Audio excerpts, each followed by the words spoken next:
에스겔서 강해를 계속 하고 있는데 오늘은 19번째 시간입니다. 총 주제는 여호와여 이곳에 임하소서입니다. 한번 따라하겠습니다. 여호와여 이곳에 임하소서.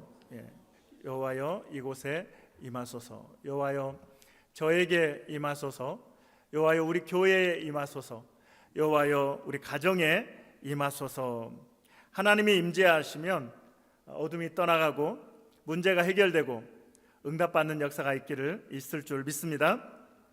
자, 오늘은 이제 19번째 시간으로 오늘 에스겔 18장을 본문으로 해서 여호와께 돌아가자라고 하는 제목으로 하나님의 말씀을 증거하겠습니다. 한번 제목도 따라할까요? 여호와께 돌아가자. 여호와께 돌아가자. 우리가 기억하실지 모르겠는데 16장은 그 갓난아기, 피덩이 같은 그 아기가 들에 버려져서 죽어가는데 하나님께서 그 갓난아기를 건져서 잘 입히고 먹이고 그래서 양육해서 이제 왕후의 지위까지 올렸다라고 하는 그 내용이 에스겔 16장입니다. 그럼에도 불구하고 하나님이 거두어 주시고 먹여 주시고 입혀 주셨음에도 불구하고 우상을 숭배하는, 간음하는 것으로 표현을 해서 우상을 숭배하는, 하나님으로부터 등을 돌렸던 이스라엘의 죄에 대해서 지적을 하신 것이 16장입니다. 종교적인 측면을 지적했다라고 할 수 있습니다. 17장은 이제 바벨론과 애굽 사이에서 눈치를 보다가 애굽의 손을 내밀고 군사 동맹을 맺고 애굽을 의지한 것에 대해서 하나님께서 말씀하시면서 이스라엘은 신정 국가 아닙니까? 하나님이 다스리시는 나라, 하나님이 왕이신, 진정한 왕이신 나라. 그런데 이스라엘 남유다가 하나님을 의지하지 않고 애굽을 의지했다. 정치적인 측면에서 그들의 잘못을 지적을 하고 있는 것이죠. 오늘 18장은 각 개인에 대한 죄를 지적을 하고 있습니다. 개인적인 측면에서 각 개인의 죄를 말씀하시는 것이 18장이 되겠습니다. 하나님께서 이제 선지자들을 통해서 너희가 우상을 숭배하고 또 하나님으로 등을 돌리고 이방 나라를 의지한 것에 대해서, 그래서 하나님이 심판하신다라고 하는 메시지를 들었을 때 본토에 있는 이스라엘 백성들 뿐만 아니라 포로로 끌려온 이 백성들까지 그 마음에 우리 죄가 아닌데 우리 조상들의 죄 때문에 우리가 이렇게 어려움을 당하고 심판을 받는 것은 억울한 일이다. 하나님, 이건 불공평한 일 아닙니까? 하나님, 어떻게 조상들의 죄 때문에 우리를 이렇게 고통스럽게 하십니까? 라고 하는 그러한 불만을 토로하면서 그러한 의식을 배경으로 해서 나온 속담이 있는데 그것은 아버지가 신포도를 먹었으므로, 한번 보여주세요. 그림 하나 보여주세요. 아버지가 신포도를 먹었으므로 그의 아들의 이가 시다라고 하는 속담이 돌아다니고 있었습니다. 아버지가 신포도를 먹었는데 그 아들이 이가 시다. 이스라엘 백성들은 지금 우리가 이가 신 것은 아버지가 신 포도를 먹었기 때문이다. 다시 말해서 조상의 죄 때문에 우리가 지금 고통을 겪고 있다. 이렇게 이야기를 하고 있는 것이죠. 그들의 고통의 원인을 조상 탓이다 라고 이야기를 하고 있었던 것입니다. 우리 한국도 그런 이야기 있죠. 잘 되면 내 탓, 잘못되면 조상 탓, 이런 이야기가 있습니다. 자, 여러분은 어떠세요? 현재 여러분들이 겪고 있는 상황에 대해서 부모님 탓을 하거나 또 다른 사람 탓을 하거나 환경 탓을 하고 있지는 않으십니까? 어느 대학의 심리학과에서 강의가 진행되고 있는데 이 심리학 교수가 깨진 유리잔을 보여주면서 학생들에게 물었습니다. 자, 깨진 유리잔 보여주세요. 자, 이 잔이 왜 깨어졌을까요? 라고 이 교수님이 학생들에게 질문했습니다. 그러자 학생들이 아마 바람이 불어서 넘어지지 않았을까요? 누가 지나가다가 건드려서 넘어지지 않았을까요? 그래서 깨지지 않았을까요? 라고 환경 탓을 했습니다. 그때 교수님이 말하기를 이 잔이 깨진 진짜 이유는 이 잔이 유리이기 때문입니다 라고 이야기를 했다는 것입니다. 환경이 우리를 흔들 수 있지만 결국 이 상황 속에서, 그 환경 속에서 내가 어떻게 반응을 하고 내가 어떤 상태로 서 있느냐가 중요하다, 우리 본인의 책임이 중요하다라는 교훈을 주고 있는 이야기인 것입니다. 조상 탓을 하면서 부모 세대의 죄 때문에 우리가 지금 심판을 받고 있다, 또 하나님은 불공평하게 조상들의 죄 때문에 우리를 이렇게 심판하고 계시다라고 하는 원망과 불평을 하고 있는 이 남유다 백성들, 이스라엘 백성들에게 하나님이 뭐라고 말씀하시느냐, 부모의 죄가 아니라, 조상의 죄가 아니라 사람들 각자의 죄 때문에 심판을 받는다. 한번 따라할까요? 각자의 죄 때문에, 나의 죄 때문에 하나님의 심판을 받습니다. 내 죄 때문에, 각자의 죄 때문에 하나님의 심판을 받는다고 하는 내용이 예스겔 18장 전체에 해당하는 내용이 되겠습니다. 하나님께서는 3대에 걸쳐서 할아버지에 대해서, 의로운 할아버지, 그리고 악한 아버지, 의로운 손자에 대한 말씀을 하고 계신데, 그래서 5절부터 9절은 의로운 할아버지의 행위에 대해서 이야기하고, 10절부터 13절은 악한 아버지에 대해서 말하고, 14절부터 17절은 의로운 손자에 대해서 이야기를 하고 있습니다. 이것은 이렇게 바꿔도 돼요. 의로운 할아버지를 악한 할아버지로, 악한 아버지를 의로운 아버지로, 의로운 손자를 악한 손자로 바꾸어도 의미가 전혀 변하지 않는데, 하나님이 말씀하시는 핵심은 무엇이냐면 각자의 죄 때문에 심판을 받고 각자가 행한 선행으로 인해서 하나님이 복을 주신다라고 하는 그런 내용이 되겠습니다. 우리가 이제 교회를 다니면 가끔씩 부부간에 그런 이야기 하잖아요. 목사님, 저는 분명히 천국에 갈 것입니다. 왜냐하면 제 아내가 신앙생활을 열심히 하고 교회 봉사도 열심히 하기 때문에 제 아내 치맛자락 붙들고 있으면 저도 천국에 가지 않겠습니까? 또 아내들은 목사님, 저도 천국 갑니다. 제 남편이 열심히 봉사하고 신앙생활 교회 열심히 다니니까 제 남편의 바짓가랑이 잡고 있으면 저도 천국에 따라가지 않겠습니까? 이렇게 이야기를 하는 경우가 있습니다. 하지만 하나님이 오늘 분명하게 단호하게 말씀하시는 것은 각자의 삶으로 말미암아 그 결과를 천국에 가든지 지옥에 가든지 또 하나님의 복을 받든지 하나님의 심판을 받든지 한다라고 하는 것입니다. 모든 사람은 한 사람 한 사람 각자가 부모와 자식 관계에 상관없이, 부부 관계에 상관없이 그 단독자로서 하나님 앞에 서게 된다라고 하는 것을 오늘 말씀하고 있는 것입니다. 연좌죄가 적용되지 않는다라고 하는 것입니다. 제가 18장을 이렇게 계속 묵상을 하면서 하나님이 할아버지의 행위에 대해서 이렇게 쭉 말씀하시고, 또 아버지의 행위에 대해서 말씀하시고, 손주의 행위에 대해서 말씀하시는데 반복을 해서 똑같은 내용을 말씀하고 있다는 것이 좀 의아했습니다. 설교를 준비하려면 본문을 여러 번 읽고 묵상을 해야 되는데 길면 일단 좀 짜증납니다.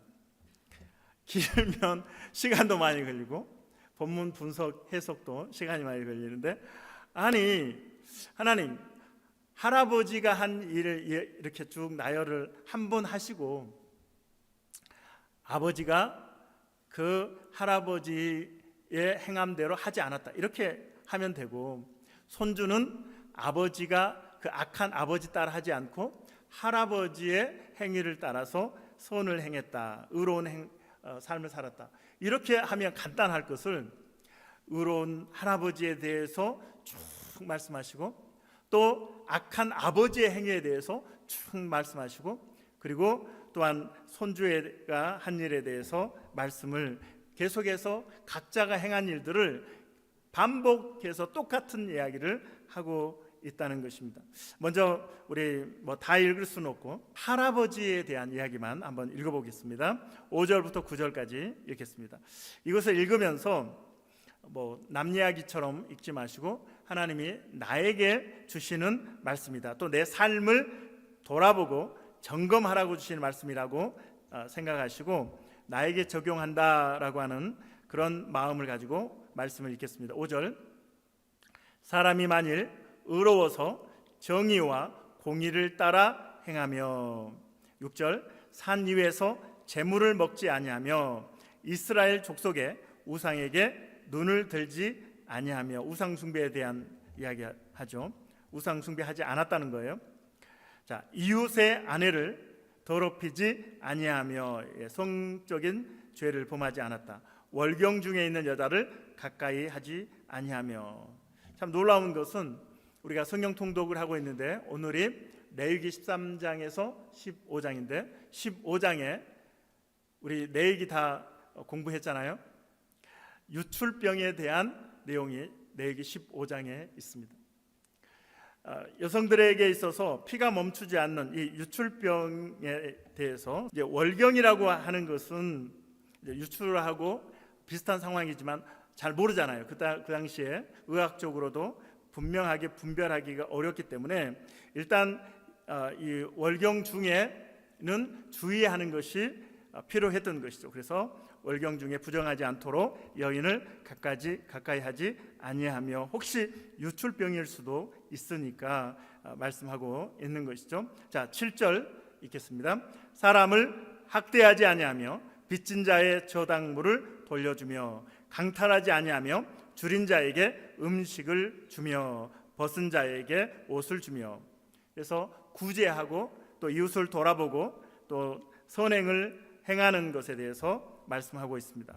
8절, 별일을 위하여 꾸어주지 아니하며 이자를 받지 아니하며 스스로 손을 금하여 죄를 짓지 아니하며 사람과 사람 사이에 진실하게 판단하며. 지금 할아버지가 참 근사하게 멋지게 삶을 살아가고 있다는 것을 말씀하고 있는 거예요. 9절, 내 율례를 따르며 내 규례를 지켜 진실하게 행할진대 그는 의인이니 반드시 살리라. 주 여호와의 말씀이니라. 아멘. 이 할아버지의 삶이 의인의 삶을 살았다는 것이고, 그래서 반드시 살리라. 이 내용을 아버지에게도 반복하고 있는데 아버지는 악인이기 때문에 반대로 이야기하겠죠. 그래서 악을 행한 것으로 이 내용들을 다 바꾸어서 말씀을 하시는데, 또 손자에 대해서 이야기하는데 손자는 또 아버지의 악한 아버지를 따르지 않고 이 할아버지처럼 행했다고 계속해서 구체적으로 행위를 나열하고 있습니다. 왜 반복을 하고 계실까? 왜 한 번 하고 아버지는 이렇게 하지 않았다, 손주는 이렇게 했다, 이렇게 말씀하시면서 정리하시면 되는데 왜 할아버지에게 그렇게 또 말씀하시고 아버지에게 아버지가 한 행위에 대해서 언급하시고 또 손주가 한 행함에 대해서 이렇게 자세하게 구체적으로 말씀하시는 것인가? 왜 그러셨을까요? 왜 분량을 많게, 성경 읽기도 힘들게, 설교 준비하기 힘들게 왜 길게 나열을 하셨을까요? 제가 이것을 이해하는데 한국적인 배경이, 지금 현재 상황이 저에게 큰 도움이 됐습니다. 한국에 지금 내란 재판 해가지고 재판이 진행되고 있잖아요. 그리고 어떤 재판에 대해서 판사가 판결을 내렸습니다. 그렇죠? 관심이 없으세요? 여러분들 한국 사람 아니세요? 판사가 최종 주문을 하기 위해서 이제 고소된 그 내용들을 하나하나 조목조목 이야기를 하잖아요. 그렇죠? 그리고 이 죄는 이래서 유죄, 이 죄는 이것은 이래서 무죄 하면서 그 모든 항목들을 하나하나 유죄와 무죄를 가르고 마지막에 주문, 그래서 이런 것들을 정상 참작해서 몇 년형에 처한다, 이렇게 꽝꽝꽝. 제가 그 판사의 판결을 제가 보면서 오늘 28장 왜 하나님이 자세하게 각 사람에게 해당되는 내용들을 말씀하셨는지를 이해하게 되었습니다. 오늘 18장은 할아버지에게 판결문인 것이죠. 아버지에게도 판결문인 것이죠.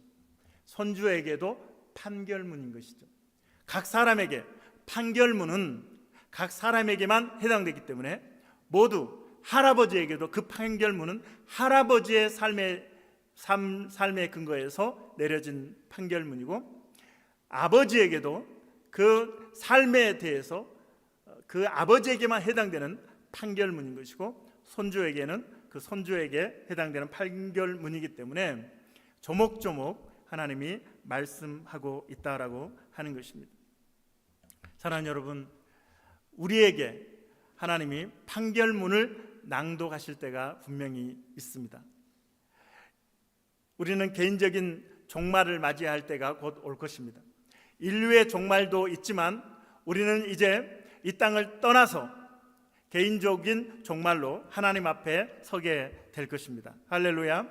그러면 심판자 대신 우리 하나님 앞에 서게 될 때 하나님은 우리의 삶에 대해서 판결문을 낭독하고 주문을 선고한다라고 하는 것이죠.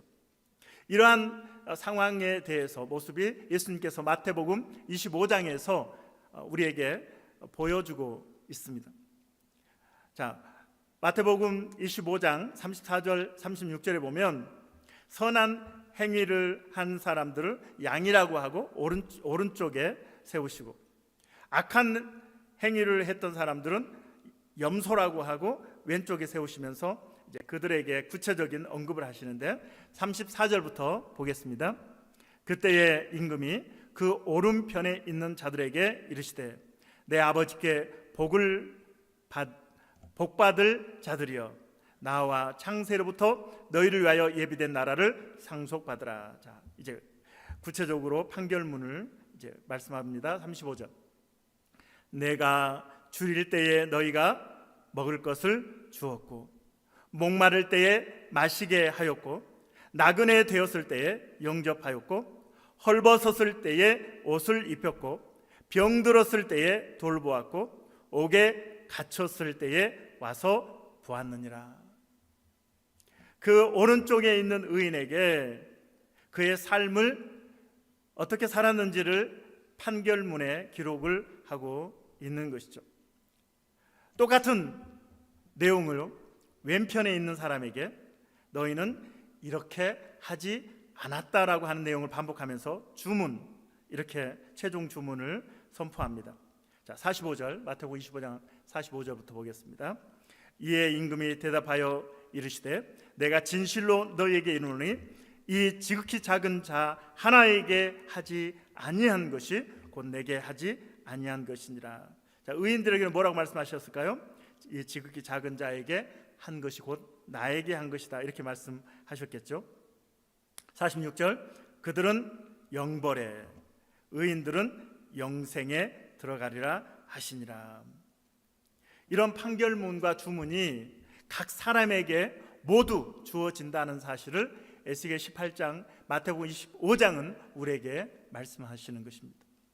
물론 에스겔 18장과 마태복음 25장이 이 구원론에 대한 말씀을 하고 있는 것은 아니에요.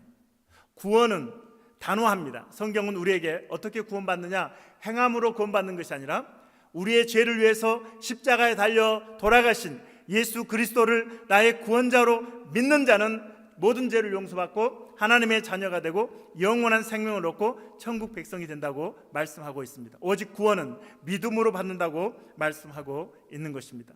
할렐루야. 그럼에도 불구하고 성경은 우리에게 가르치는 교훈은 무엇입니까? 예수님 믿고 구원받았다면 구원받은 자의 삶의 결론이 무엇인지를 우리에게 보여달라고 말씀하고 있다는 거예요. 교회를 다니는 것으로만 되는 것이 아니라 하나님을 아버지라고 부르는 것으로만 끝나는 것이 아니라 삶으로 너의 구원받은 증거를 보여라라고 말씀하고 있다는 것이죠. 우리 성도들에게 우리의 삶에서 우리의 삶을 다 보시는 하나님께서 우리에게 너가 구원받은 증거를 나에게 보여달라고 말씀하시고 그것이 판결문에 기록이 된다라고 하는 것입니다. 여러분의 판결문은 어떨까요? 한번 추측을 해보십시오. 의인 할아버지의 판결문이 나의 판결문일까? 악인 아버지의 판결문이 나의 판결문일까? 손주가 아버지는 악해도 아버지의 그 삶을 본받지 않고 의롭게 살았던 그 손주, 그 손자의 판결문이 나의 판결문일까? 오른편에 있던 그 사람들의 판결문이 나에게 주시는 판결문일까? 왼쪽에 있던 사람들에게 주신 판결문이 나의 판결문일까? 여러분의 판결문은 여러분의 삶을 통해서 결정된다는 것을 여러분 기억하시길 바랍니다. 여러분은 지금 판결문을 기록을 하면서 살고 계시는 것입니다. 하나님께서는 여러분의 삶의 근거에서 여러분에 대한 판결을 내리신다는 것을 여러분 기억하시길 바랍니다.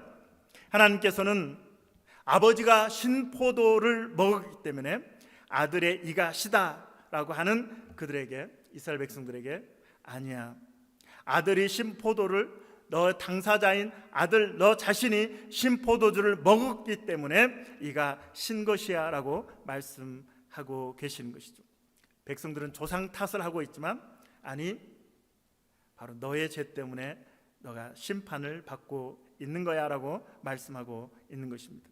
조상들의 죄를 우리에게 뒤집어 씌워서 우리에게 고난을 허락하셨다고, 하나님은 불공정하다고, 하나님은 불공평하다고, 하나님이 이러실 수 있느냐고 원망하는 그들에게 남 탓하지 말고 내 자신을 돌아봐라 이렇게 말씀하고 있습니다.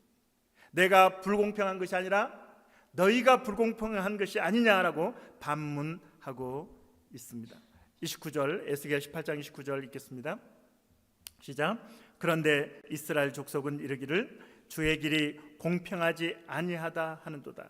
이스라엘 족속아, 나의 길이 어찌 공평하지 아니하냐? 너희 길이 공평하지 아니한 것이 아니냐. 교회에 와서 이렇게 기도할 때 교회 예배당을 돌면서 기도하고, 하나님, 이 사랑의 교회를, 또 이 빈자리를 채워달라고 하나님 앞에 눈물로 호소합니다. 그런데 결국 제 마음에 깨달아지는 것은 누가 제일 큰 문제다? 담임 목사인 너가 가장 큰 문제다 라고 하나님의 마음을 늘 제 자신을 보게 하십니다. 그래서 우리 성도들에게 참 미안한 마음을 갖게 됩니다. 내가 부족해서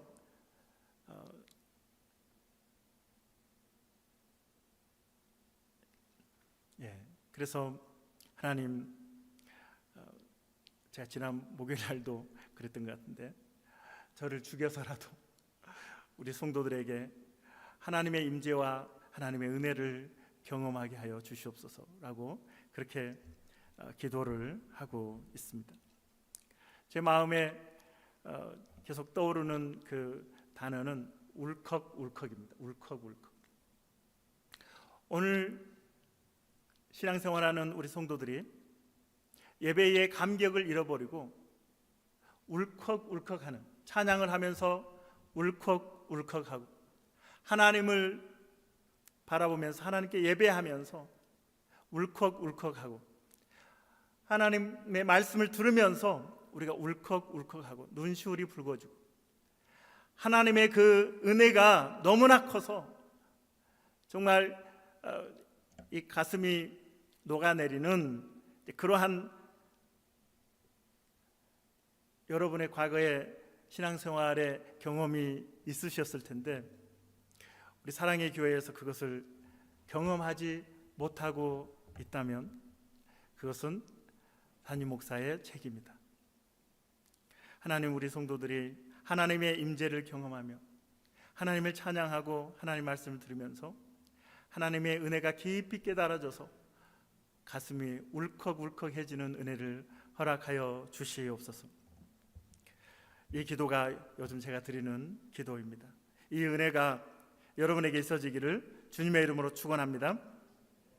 이스라엘 백성들이 하나님이 조상의 죄를 통해서 우리를 심판하고 계시다라고 하는 그러한 불평과 원망 외에 또 한 가지 오해하고 있는 것이 있었는데, 하나님은 심판하시는 것을 좋아하시고 심판하시는데 목적이 있고 심판에 방점이 있다라고 하는 생각을 하고 있었습니다. 이스라엘 백성들이 생각할 때 하나님은 우리가 심판받는 것을 좋아하시고 우리가 심판받는 것에 대해서 무감각하시고 심판을 받는 것을 너무나 당연하게 여기시는 분이 아닌가라는 오해를 하고 있었단 말이죠. 하지만 하나님은 내 본심은 너희가 심판을 받는 것에 있지 않다라고 말씀하십니다. 우리 18장 30절로 32절, 에스겔 18장 30절로 32절 읽겠습니다. 주 여호와의 말씀이니라. 이스라엘 족속아, 내가 너희 각 사람이 행한 대로 심판할지라. 너희는 돌이켜 회개하고 모든 죄에서 떠날지어다. 그리한즉 그것이 너희에게 죄악의 걸림돌이 되지 아니하리라. 너희는 너희가 범한 모든 죄악을 버리고 마음과 영을 새롭게 할지어다. 이스라엘 족속아, 너희가 어찌하여 죽고자 하느냐. 이스라엘 족속아, 너희가 어찌하여 죽고자 하느냐. 32절, 주 여호와의 말씀이니라. 죽을 자가 죽는 것도 내가 기뻐하지 아니하노니 너희는 스스로 돌이키고 살지니라. 하나님의 본심은 살리는 데 있습니다. 할렐루야. 우리에게 정말 지겹도록 심판의 메시지를 말씀하시고 리모델링에 대한 말씀도 하시고 이제는 재건축하겠다고 다 밀어버리겠다고 하나님 말씀하시지만, 그러나 하나님의 본심은 우리를 살리는 데 있음을 여러분 믿으시길 바랍니다. 여러분을 살리기를 원하셔서 심판의 메시지를 주고 있는 것입니다. 설교를 하다 보면 이 설교가 나에게 적용이 되기도 하고 어떤 집사님에게 적용되기도 하고 어떤 성도에게 지금 처한 상황 속에서 주어지기도 합니다. 그래서 그 말씀이 우리에게 부담이 될 수도 있지만, 그러나 하나님이 우리에게 말씀을 주실 때는 우리를 세우기 위해서, 살리기 위해서 말씀을 주신다라고 하는 것입니다. 하나님의 본심은 우리를 살리기 위한 마음이 하나님의 본심이다라고 하는 것입니다. 하나님은 우리에게 그렇기 때문에 살기 위해서, 너희가 살아나기 위해서 돌이켜야 하고 돌이키기 위해서는 남 탓을 하면 안 된다. 아버지가 신포도주를 먹었기 때문에 내가 이가 시다고 말해서는 안 된다. 너가 신포도를 먹었기 때문에 너 자신의 이가 신 것이다. 남 탓하지 말아라 라고 말씀하고 있습니다. 남 탓하면 어떻게 됩니까? 내 죄를 보지 못합니다. 그러면 내 죄를 보지 못하면 어떻게 됩니까? 회개할 기회를 놓쳐버리는 것이죠. 저와 여러분, 인류의 모든 사람은 예수께서 십자가에 달려 돌아가실 때 양쪽에 있었던 강도와 같은 그러한 자들입니다. 우리 사진 한번 보여주세요. 예수님 십자가 달려 돌아가실 때 강도 두 사람이 예수님 한 사람은 예수님의 오른편에, 한 사람은 예수님의 왼편에 매달렸습니다. 그런데 여러분, 우리가 잘 알죠?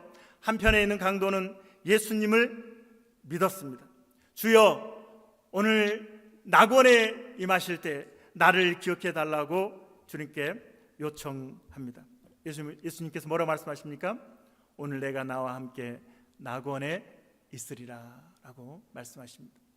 한편에 있는 강도는 어떻습니까? 너가 하나님의 아들이면 우리를 이 십자가에서 내려가게 해봐라 라고 하면서 조롱하고 비난하고 원망하고 불평했던 강도는 지옥에 가게 된 것입니다. 우리의 죄를 보지 못하면, 내 죄를 보지 못하면 우리는 회개할 수도 없습니다. 하나님께서는 내가 죽을 자도, 당연히 죽을 자도 그 죽는 것을 내가 기뻐하지 아니하는데 너희는 스스로 돌이키고 살지니라. 돌이키고 살지니라. 회개하고 돌아오라. 돌이켜 살지니라. 여호와께 돌아오라. 돌아오면 살려주겠다. 할렐루야. 이것이 우리 하나님의 메시지인 것이죠. 이것이 하나님의 본심인 것입니다. 이 자리에 있는 누구도 하나님은 멸망받기를 원하지 않으십니다. 여러분이 지금 어떤 죄악 가운데, 어떤 추악한 죄악 가운데 빠져 있다 할지라도 상관없습니다. 지금 돌아오면 됩니다. 지금 주께로, 여호와께로, 하나님께로 돌아오면 여러분은 모든 죄를 용서받고 여러분 하나님의 자녀가 되고 천국 백성이 되는 줄 믿으시길 바랍니다. 우리가 심판의 메시지를 들은 이 시간은 기회의 시간입니다. 무슨 기회요? 회개할 기회입니다. 여전히 마음이 둔해져서 하나님에 대한 예배가 너무나 무감각하고 또한 내 육체의 정욕을 따라서 마음껏 살아가고 세상의 가치관을 따라서 살아가면서 하나님으로부터 등을 돌리고 있지는 않습니까? 몸은 교회에 와 있지만 종교인으로서 교회만 왔다 갔다 하고 있지는 않습니까? 오늘 성령님이 우리 모습을 보게 해 주시기를 주님의 이름으로 축원합니다. 회개의 영을 부어주시기를 주님의 이름으로 축원합니다. 여러분, 여호와께 돌아오는 자는 살게 됩니다. 과거는 중요하지 않습니다. 신앙은 오늘이 중요합니다. 따라할까요? 신앙은 오늘이 중요하다. 그러므로 과거에 내가 어떤 죄를 지었든지가 중요한 것이 아니라 지금 내가 십자가 앞에 회개하고 서 있느냐가 중요한 것이고, 내가 과거에 왕년에 아무리 좋은 일, 의로운 일, 교회에 열심히 봉사했다 할지라도 지금 내가 하나님으로부터 등을 돌리고 죄를 짓고 있다면 그 사람은 하나님의 심판을 받을 수밖에 없다고 말씀하고 있습니다. 남탓 프레임에서 여러분 벗어나길 바랍니다. 책임지는 인생을 살아가는 우리 성도들이 되길 바랍니다. 과거의 영광에 안주하지 않기를 바랍니다.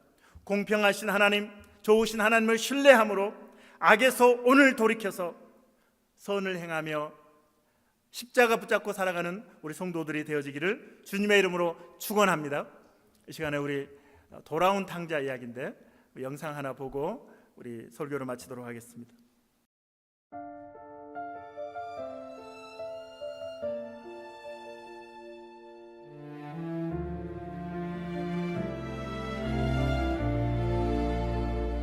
날 감싸던 환호, 헛된 자유의 춤,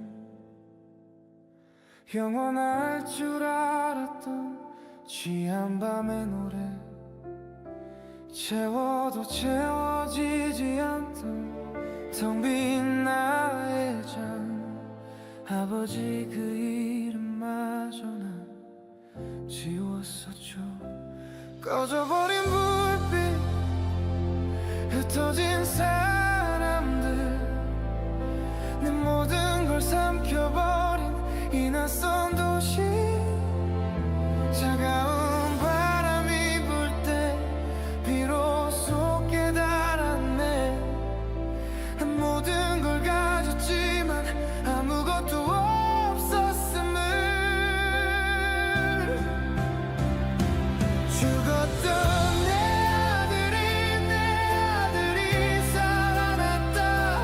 잃었던 나의 보물 오늘 다시 찾았노라.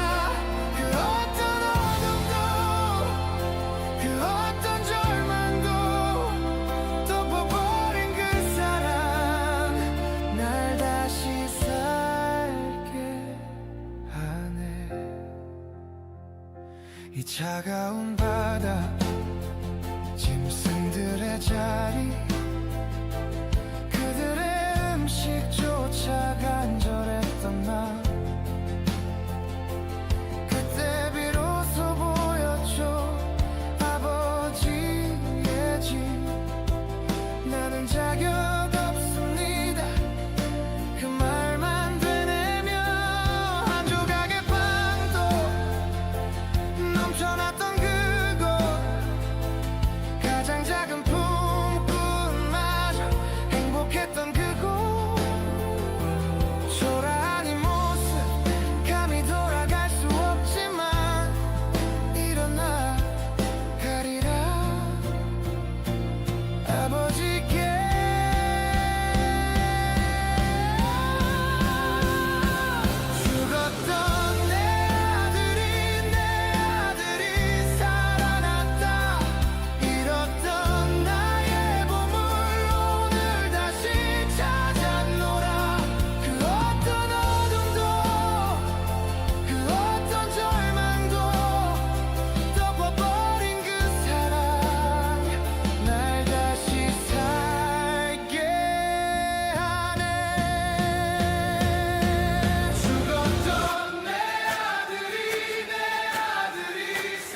교회에 앉아 있다고 해서 안심할 수는 없습니다.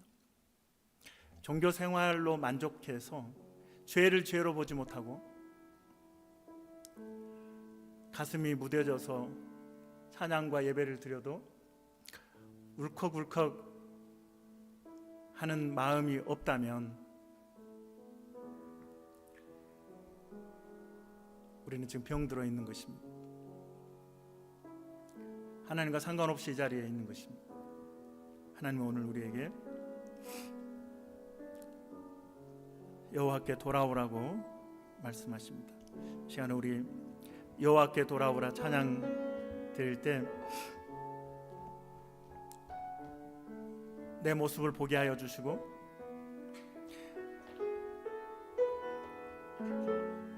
하나님 앞에 진정으로 진심으로 돌아가는